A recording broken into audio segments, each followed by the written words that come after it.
Hi friends, very warm welcome to Sanna's kitchen. இன்றைக்கி சன்னஸ் கிச்சனில் நம்ம வந்து ரோஸ் மில்க் தாங்க பார்க்க போகிறோம். அதுக்கு 1 லிட்டர் பாலை நல்லா காய்ச்சி பொங்க வச்சுருக்கேன். நல்லா காய்ச்சி ஆறின பாலில் தான் நம்ம வந்து ரோஸ் மில்க் பண்ண போகிறோம். இப்போ பால் வந்து நல்லா பொங்கிடுச்சு.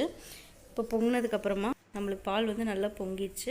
இப்போ பால் வந்து இந்த அளவுக்கு நம்மளுக்கு திக்காக இருக்கணும். வந்து நம்மளுக்கு தண்ணியாக பால் இருந்துச்சுன்னா ரோஸ் மில்கோட டேஸ்ட்டு ரொம்ப நல்லா இருக்காது.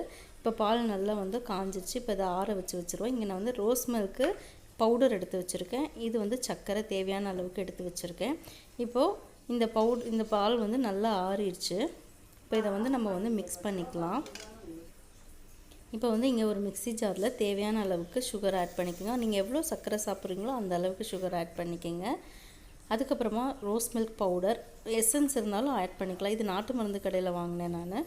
இதுவும் எனக்கு வந்து ஃப்ளேவர் பிடிச்சிருந்துச்சு, அதனால் இதுவே நான் யூஸ் பண்ணிக்கிட்டேன். நீங்கள் எசன்ஸ் இருந்தால் யூஸ் பண்ணிக்கோங்க. இதோட நம்ம வந்து பால் நல்லா திக்கான பாலை நான் வந்து காய்ச்சி எடுத்து வச்சுருக்கேன். இதோட நல்லா ஆட் பண்ணிவிட்டு மிக்சியில் போட்டு நல்லா அடித்து எடுத்துக்கணும். இப்போ நல்லா நான் மிக்சியில் போட்டு அடித்து எடுத்துட்டேன். இதை வந்து ஒரு 1 ஹவர் ஃப்ரிட்ஜில் வச்சு எடுத்துக்கலாங்க.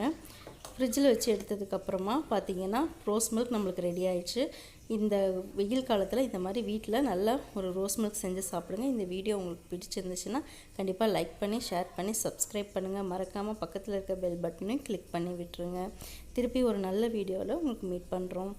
எங்கள் பிள்ளைங்களும் நல்லா இந்த ரோஸ் மில்கை சாப்பிட்டு ரொம்ப என்ஜாய் பண்ணாங்க.